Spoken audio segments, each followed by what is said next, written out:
Good. All right, call the September 17th regular meeting of the City of Scottsburg Code Enforcement Board to order. And we have member Schwartz, Darrell Cypress here present. Member Bob Babbs is absent, so we do have quorum established. Mayor Amick, myself, City and Code Officer Brian Lonsberry are present as well. So the meat of our discussion today is we did get a amendment, or we now have a Code Enforcement Bureau, but City Council is in the as a so that's going essentially prior to having the process. If a city violation ticket was written, it would then be filed with the court, and then we would have a hearing set, usually 6 weeks or so out, and then go through that process. So there's court costs, the time situation, and then if there was a penalty or how that penalty was paid. Not all of that then would come back to the city. So with the Code Enforcement Bureau, Brian has the ability under a lot of our ordinances that will matter here to us, such as the unsafe and the mowing. He has the ability to issue a citation, and then there will be a set amount of time for that to be paid, and then they could pay it directly here to the city. So the city then recruits that money back into its code enforcement fund, so we can continue to pursue code enforcement. If the person wishes to contest it, then they can do that, and then we have the decision, and the city would file it with the court, and the normal process would go forward. But it basically speeds up the process, gives us a little bit more of enforcement authority. It's been my experience that Brian or whoever's out and give someone a ticket, and then they don't get anything, or they're not called to action for 2 months later to a court like that. There's a lot of things can continue to go. I'm hopeful that actually will just be effective, that ordinance today. I'll confirm it was published, but if that got published today, since there are penalties associated with that ordinance, has to be published before it's effective. I'll roll that out with Brian and the chief and animal control and all the entities that would be affected by it. So we've got forms and everything ready to go. Now, as far as the issue, we did not have a quorum last meeting. I was just giving you guys the one here, an update basically that certified mail has been an issue getting service. So Brian has other things he does, and he'll do certified mail. And then when we're doing these orders and notices, we have to do certified mail. So we had some examples where he was getting service. Mine was being returned to the office unserved for various reasons from the post office. We actually had a box of unserved certified mail returned to my office a little over a month ago. So we discussed other ways to go about getting service and keeping that timeline down as much as possible. Main issue would be having Brian deliver the notices and posting them on property owners that he can here within the city or not far. The other option, and this would, I want your feedback on this, and it's going to be my recommendation to move this way, but within our notices and orders historically, we've always set a hearing date. So, in practicality here, we're setting here today, September 17th. Our next scheduled meeting is October 15th. So if next week I send out a bunch of orders and notices and it says, hey, you're going to have hearing on October 15th. Those things aren't served, which statute, we have to give 10 days notice prior to that hearing date, or they're served after. What do we do? I mean, basically, got to start over with the new letter, new hearing date, all that. Statute only requires us to set a hearing without a request in very certain circumstances, mainly if we're asking for the property to be torn down. And a lot of our properties aren't that situation, et cetera, that we're seeking cleanup on, none of which require us to set a hearing prior to. The property owner would have the ability to request a hearing, but it doesn't, we on the front side do not have to set it. My thinking always before was, well, let's get them in here, get them in front of us, have a discussion. Is it an elderly person? And is there some situation that makes some sense as to why it's gotten to where it's at? Can we work with them, all of that? But with the current mail situation, the cost of the mail situation, and wasted cost, wasted expense, it would be my recommendation that we start issuing the orders and notices without an automatic hearing, and then if they want one, they can request one. I'd like to open that up for discussion. Mayor, I'd like your thoughts on that too. Absolutely. That's I think that's the way for us to go. We have a code enforcement officer. We also have police that these can be delivered and posted so that those folks are made aware. And we've got to get our city cleaned up. So thank you. So as far as not setting the hearing automatically, you're okay with that? Okay. Yep. Gentlemen? Yeah. Brian, I assume you're good with that. It just should speed everything else up for us. The other issue that we needed to discuss last meeting is we have properties that are going to need cleanup, and we've got, well, I'll turn it over to Brian. Dave, what's the as far as the property on Main Street, have we had any updated at all from on the Miss Embry property? I would like, I delivered that notice that I received from you. I delivered that. I know she had got, I talked to her a week later, she flagged me down. I haven't seen a vehicle there the past 2 or 3 days, but I would say that there's lights on in the house, nothing on the outside has changed, somebody's mowing the grass. She did state to me that she had nowhere else to go and she wanted to do it, but that's been a couple weeks ago. I have not spoke to or seen her since. I went by her just a few minutes ago just to see if she's around. I tried to catch her. Haven't seen her vehicle or anybody there. Are the dogs still there? I did not go up to the door just because she's got the one window where the dogs, I know from having out the animal control, it's barely hanging on, and I know they've jumped through the window twice. Okay. Just because I've been there myself to get them.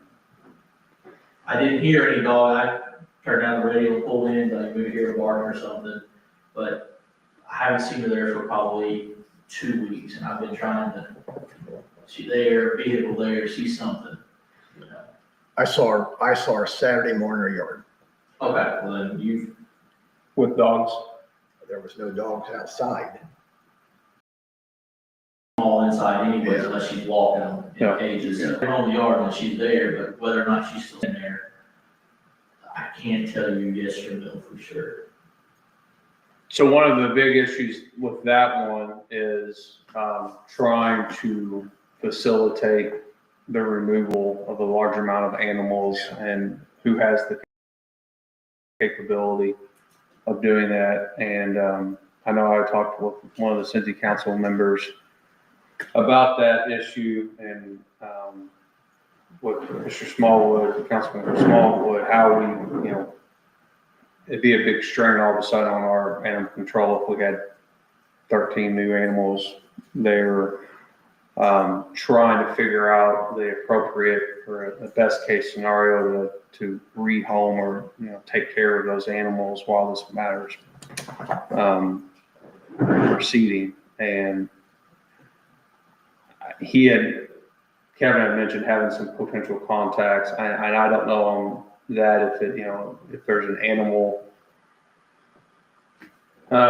rescue or something, because if she still has the animals and the home obviously was found by this board is not adequate for human habitation, that's the first step, is trying to get those animals taken care of. So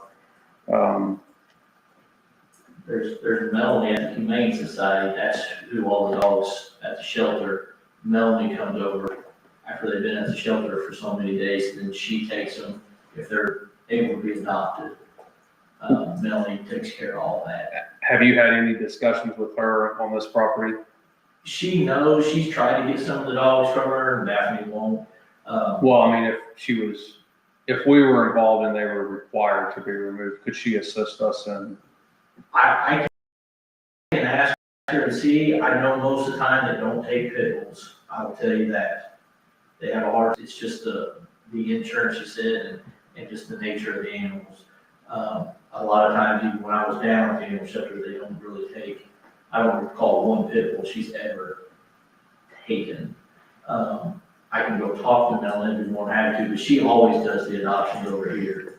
We work with her, we really work with her every day. So, So is that what this house has got in pit bulls? yeah, she's got pit bulls, and she's got a few German shepherds. And I know the one pit bull is aggressive, and I know the German shepherd, she's told me that flat out. I mean, she made it very clear, don't go over there, they will bite you. She made that clear. The other dogs have always been in cages, but in that environment, you don't know. Okay. I've seen her car at her house at nights. So, I mean, is this something that in an evening that we need to come? Obviously, probably staying there then at nighttime. Yeah, I think if you could reach out and confirm that they could assist with the housing and care,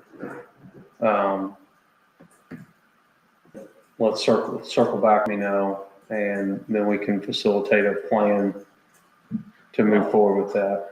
I'll tell you what she'll do. She'll have them down at the shelter, and then when she has somebody who can adopt them, then she pulls them, and then she takes them to make sure they're all squared away over here at St. Clair Vet, that they're up to date on shots or whatever. Okay. And then she pulls them from there. She doesn't house any dogs over there. They're always housed at the animal shelter. Okay. Well, I guess loop in animal control as well and see if, as far as space and all that, if that's a viable option. And then if not, let them, we need to pivot and find a viable option. Because and this is kind of the conversation that Kevin and I had, it's one thing for us to order someone to remove all their animals in this situation, or above the limit the city has, but even if we can't find someone to place them, how are we expecting this person to find someone to house them? So that's kind of, this is not the typical situation that I think in the future will be coming before this board.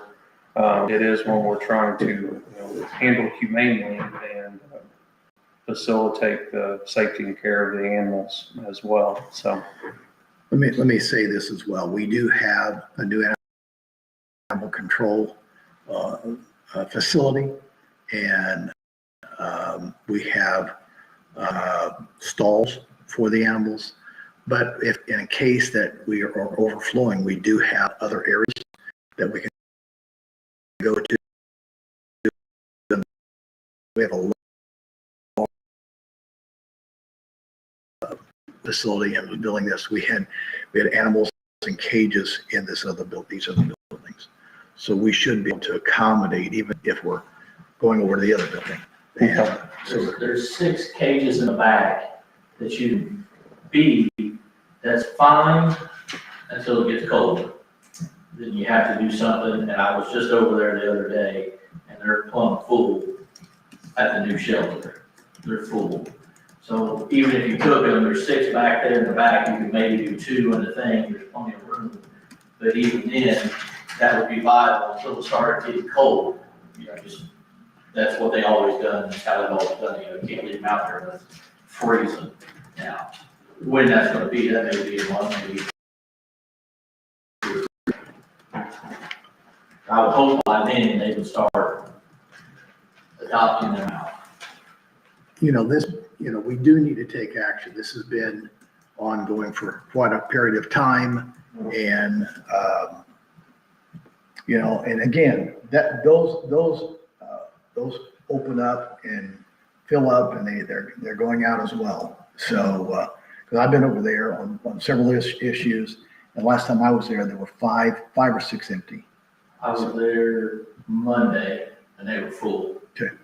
I just, you know, it comes and goes. And, It does. They may be full in the morning and belly may come adopt 2 dogs in the afternoon. Right. Now you get 2 more open up. It just depends on It who does. calls in, you know. Yeah. So.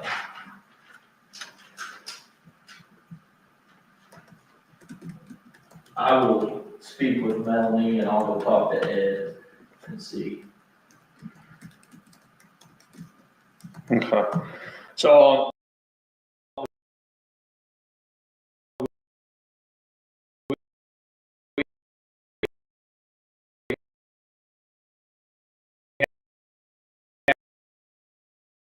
have, the next step, so something like that, are we using city employees, going to be, outsourcing essentially? And we discussed that a little bit as far as some different companies, and I think Brian was going to try to get us some more information on what options we would have there. But before we, physically go and clean up properties, we have to give them a notice. Again, hey, if you didn't follow through, we have a reasonable or an estimated quote of $2,500 to clean the property up or do whatever it is. If it's not done within this amount of time, then they will do it. And again, it's just further trying to push them that, hey, if you don't do this, you're going to get hit with this on your taxes, and further incentive hopefully to maybe do it. So you got any updates for us on potential outsourcing? I don't have anybody that's close that I can say we could use them to clean up. I don't have anybody on the list. You know, everything is usually, the ones that I had seen was big, you know, like an excavation company. That maybe we're knocking down the house, but they don't normally pick up household garbage and trash. That's not really their forte, if that makes sense. I found ordinances we're around about to that. As far as time, I don't have anybody though that's local who does bulk cleanup, something like that. There's a couple of young boys that have done it.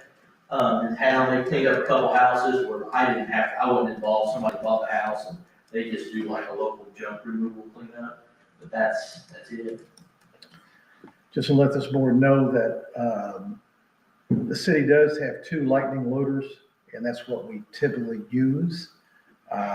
It is like a dump truck with a crane. It's got outriggers, so you can put it out and you can reach out and grab it.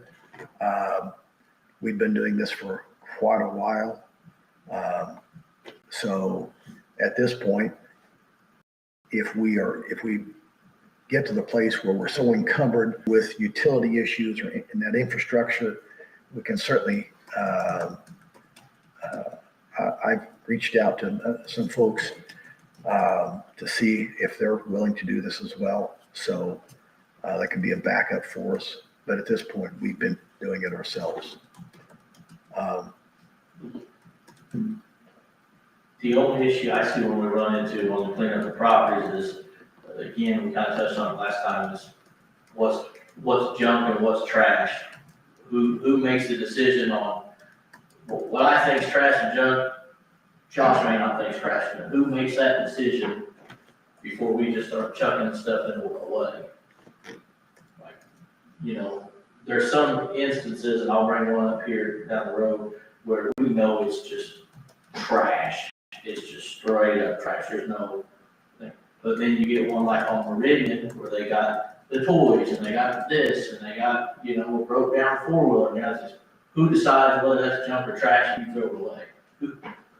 Who makes that? That stays and that doesn't. Well, you would hark back to what your notice is requiring them to do. So if we're specific, being very specific, which we need to be, is it the pictures of the pile of trash or is it the picture of the four-wheeler? You know, we need to be specific in what we're asking them to do. So we're not, that's not a question.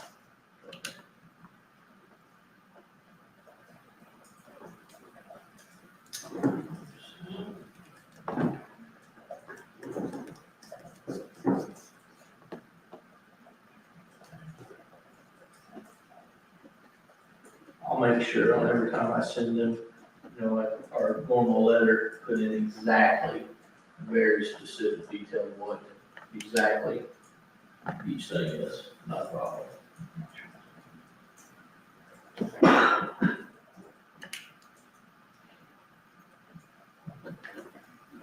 I will say Meridian, they started cleaning up some of that. I know we had, I spoke with Peacock and then they got two of those, waste removal bags and he filled them up and I went by there, on Monday and went back there and seen that I'd say 90% of the backyard has been cleaned up. He's got a little section that he needs to just clean up, but he did load up two of the waste removal bags that the city pick up. Okay, that's on It is, 422 North Meridian. North Meridian. yes, yes. Good deal. So, I mean, maybe, But I went by just on the way here, and again, tremendous amount of trash. You know, they've got a fire pit in the front yard, right by, close, probably within 10, 15 feet of the sidewalk. Chairs around it, all kinds of trash getting back up. To the backyard, you're right, I didn't hardly see anything. They have a picnic table back there with grown over. I mean, you know, instead of having a fire basically feet away, I mean, would you say it's within 10 feet of the house? oh, that fire pit. Yeah, Yeah, they moved that thing around. I think it's a metal one, isn't it? It's metal. no, it's just, they just got some stones. They got some stones that they're putting around there. At least when I was there, they had a concrete block or two and they're just trying to make an area there close by, but they're close to the house, they're close to the front. And it just looks like, you know, it's just not appealing. I mean, you know, you've got not only the 4x4s, but you've got a lot of other. I took about 5 or 6 pictures here because yes, they did clean it. And earlier I had seen some improvement, but now it looks like it's all back again. Well, the back's cleaned up. The back is cleaned up. The I'm like, back's cleaned even up. the front, they had made some success on that front, but it's not, doesn't look now. No, and when I talked to, Peacock about that, his concern, and that he had stated this, you know, that's a renter, and he said, will I be in trouble if I go over and they don't want to get rid of it, they don't want to do anything, but what legal action do I have to enforce them to do that? He's afraid if he starts cleaning up and throwing things away, he may be in trouble. As the landlord, because just like an eviction, you can get evicted, but if you go and start throwing stuff away before then, you get yourself, so he was nervous, he's asking questions. Yeah, I mean, obviously you can't give him legal advice. No, So no. the, No, I told him he's gonna have to seek that elsewhere. it's typically my experience, if you have a lease with someone or you're renting to someone and they are in violation of city code, that is a breach of their lease, would be grounds for eviction. So, and that would be something for him to explore on his own. Because obviously the problem for the owner is it will be his property taxes that are assessed. So that would be the angle he needs to consider on that.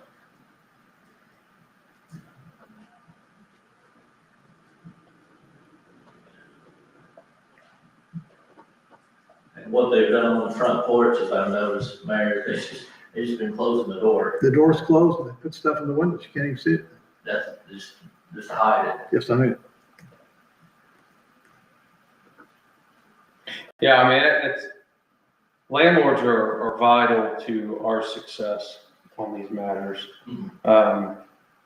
You know, and I wouldn't want any additional fees or anything added to my property taxes if it didn't need to be.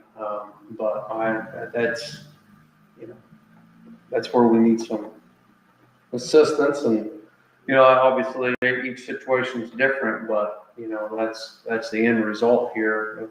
If the property doesn't get cleaned up and we end up having to do it, that a lien's attaching to the real estate. And in the long run, that obviously affects the owner a lot more than it does the renter. So. So basically, can we have, Brian go over to the Peacocks and say, listen, they are in violation of city code, and we want you to know that is never lease with it, even if it's a month-to-month lease, that lease is not void. No, it's not void. It's not void or anything like that. I don't know if they have a lease or not. I'm just saying generally that it wouldn't be void. It would be, you know, a grounds to terminate, Grounds to Okay, evict or whatever. But that's a legal conclusion that you don't have a basis to make. You don't know their lease or anything like that. My 2 cents on that one is the conversation. First of all, hey, great job on what you've done. Looks great. Great job. Let's keep this going, or we're going to have to get involved. But great job so far. Let's move to this area. Here's our concern now. This is what we're looking at right here, and this is the area that if you could dedicate some time to, this is our concern. So Yeah. I would recommend that conversation.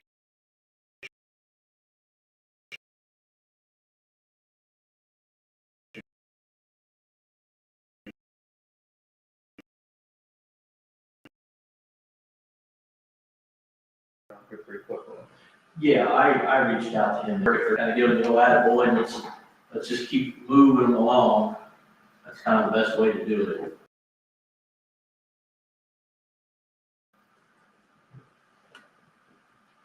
Other update is on 1501 North Gardner. So that is the, what all that used to be, the old building sitting there on it's not probably that old, but the block building on the corner, all around towing, but right there on 31 and Moonglow. Oh, yeah, that's. So there was periods that I come by that every day that there would be somebody there and some things would go, but things would come right back. So unless you've seen anything different. I went through there yesterday, it's like you said, one day some things are gone, the next day more's brought back. They're not doing anything. Now, the junkyard behind there is getting cleaned up, or the all-around towing, the actual scrapyard, they've been cleaning that up and loading it up. But as far as right there on the corner, those buildings and stuff, I believe it's gotten worse since last month. Is it the same owner, both properties? No, Okay. no, it's not. No, we're only right now seeking action. So on that, that is the one that we have an owner, and then we have a contractor buyer. The city does have some other legal remedies that we are potentially going to pursue on that. So as far as it doesn't appear that the cleanup is going to come without further involvement. So I've spoken with the mayor, and we have some other legal remedies that I believe the city might pursue that's separate from this board that will hopefully get that property addressed. So I always got excited when I drive by and see someone there that, oh, today they're going to do something. Then I go home and nothing happened. all they did, they just brought it.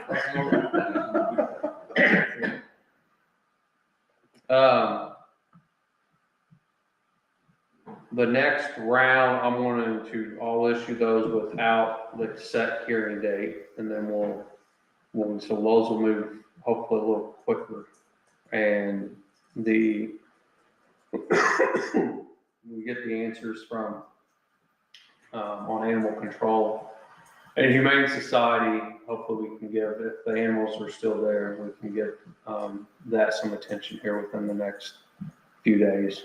So you're gonna follow up with Mr. Peacock, and then October 15th is the next date that we would be scheduled to meet.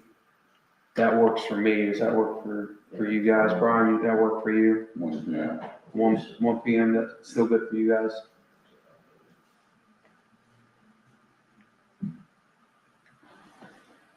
Yeah, that's fine. Okay.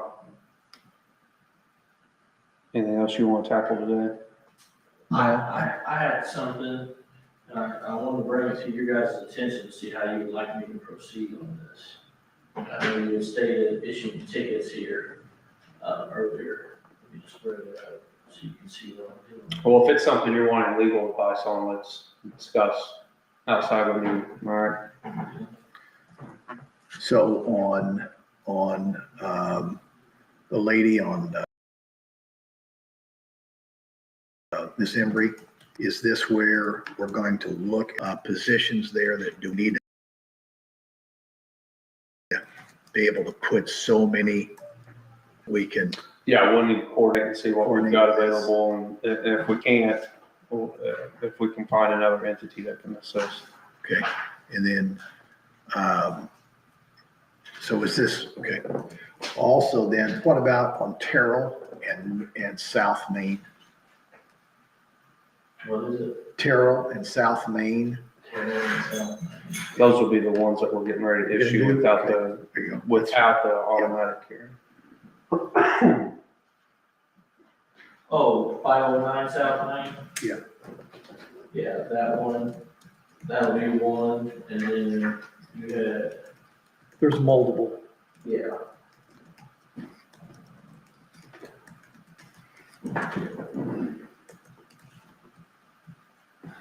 Okay. Yeah, there's several that I have sent over besides, there's like 10. The ones that, besides Daphne and the other ones, those will be the ones that we'll send out the letters to. All right. There's, like Code Lane, Dallas down there, that place. He ain't gonna do nothing till we, down at the end, you know, Yeah. he ain't gonna, Dallas ain't gonna do nothing till we come in there. All right, anything else? I guess I'm good. Show us adjourned at 1:37.